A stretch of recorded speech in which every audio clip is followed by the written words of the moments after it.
Media کو engage کرنا تو کوئی تحریک انصاف سے سیکھے، وہ سوشل میڈیا ہو یا انٹرنیشنل میڈیا، اپنے موقف کو صحیح طور پر اجاگر کرنا تحریک انصاف خوب جانتی ہے۔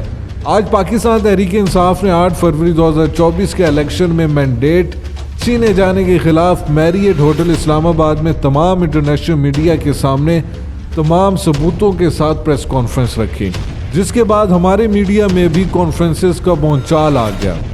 مسلم لیگ نون بار بار پریس کانفرنس کرنے لگی۔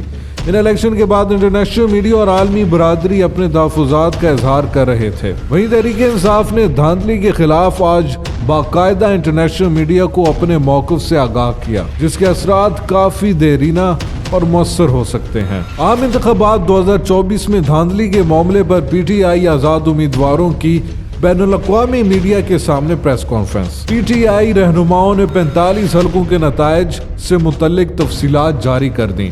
تحریک انصاف کے سینئر مرکزی رہنما سلمان اکرم راجہ، مرکزی سیکرٹری اطلاعات رؤف حسن اور شاندانہ گلزار کی امیدواروں سیمابیہ طاہر، ایمان طاہر، شوکت بسرا، ریحانہ ڈار، عمران خان کی ہمشیرہ علیمہ خان اور دیگر کے ہمراہ پریس کانفرنس کی۔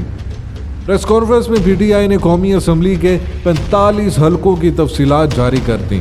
ہر آئی گئی 45 نشستوں کو نون لیگ کو 18، ایم کیو ایم کو 17، پیپلز پارٹی کو 6 سیٹیں دے دی گئیں، 2 آزاد، ایک سیٹ آئی پی پی اور مسلم لیگ ضیاء کو دی گئی۔ سلمان اکرم راجہ نے پریس کانفرنس میں گفتگو کرتے ہوئے کہا کہ دھاندلی آر اوز کے دفاتر میں ہوئی۔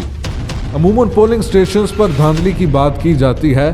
افسوسناک بات یہ ہے کہ 8 اور 9 فروری کی درمیانی شب جمہوریت پر حملہ کیا گیا۔ اسی رات جیلی فارم 45 بنائے گئے۔ یہ دھاندلی واپس کی جائے، بصورت دیگر جمہوریت کی یہ موت ہوگی۔ ہم سے نشان چھینا گیا، کارکن اٹھائے گئے، سرکاری مشینری ہمارے خلاف استعمال ہوئی۔ 8 فروری کو عوام نے گرجدار آواز میں ووٹ دیا۔ رؤف حسن نے پریس کانفرنس میں گفتگو کرتے ہوئے کہا کہ 177 سیٹوں میں سے 92 صرف ہمیں دی گئیں۔ 39 سیٹوں پر ڈیٹا کمپائل ہو رہا ہے۔ جو درجات فارم 45 میں ہیں وہ فارم 47 میں نہیں۔ پاکستان کی تاریخ کی سب سے بڑی ووٹ ڈکیتی کی گئی ہے۔ سال 2024 کی خوشائند بات یہ ہے کہ الیکشن ہوئے پاکستان کی تاریخ کا سب سے بڑا ووٹر فراڈ ہوا ہے۔ ہماری تحقیقات کے مطابق 85 قومی اسمبلی کی سیٹیں چھینی گئی ہیں۔ فارم 45 اور فارم 47 میں واضح فرق ہے۔ یہ بینچ مارک رکھا گیا۔ قومی اور صوبائی اسمبلی کے حلقوں میں ووٹوں کا فرق تیسرا بینچ مارک ہے۔ پی ٹی آئی رہنما شاندانہ گلزار شور شرابہ کرنے والے پی ٹی آئی سپورٹرز پر برس پڑی اور کہا کہ چپ نہیں رہ سکتے تو باہر چلے جائیں۔ پھر گویا ہوئی کہ 1.25 ملین ووٹ ملے کراچی میں۔ اتنے ووٹ کے باوجود ہمیں سیٹ نہیں ملی۔ رات کے 3 بجے پی ٹی آئی کی 154 سیٹیں تھیں۔ اسمبلی میں فارم 45 کی بنیاد پر ہم کراچی سے جیت رہے تھے، مگر وہاں سے ایم کیو ایم کو جتوا دیا گیا۔